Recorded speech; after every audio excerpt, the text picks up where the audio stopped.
1977-yilda ochilgan Toshkent metrosi oradan 48 yil o'tib butkul o'zgacha tus oldi.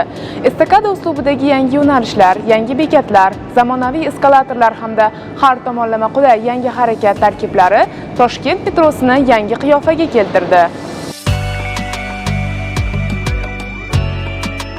40 yil mobaynida Toshkent metropoliteni bekatlari soni 29 tani va umumiy uzunligi 38 kilometrni tashkil etgan bo'lsa, so'nggi 6 yil davomida bunyodkorlik ishlari hisobiga qo'shimcha 33 kilometr metro yo'nalishlari va 21 ta yangi bekatlar qurib, foydalanishga topshirildi. Hozirgi kunda metropoliten bekatlari soni jami 50 taga yetib, yo'nalishlar uzunligi 71 kilometr bo'ldi. Buning natijasida 2021-yilda bir kunda 280-300 ming yo'lovchiga xizmat ko'rsatilgan bo'lsa, hozirgi kunda 1 milliondan oshdi.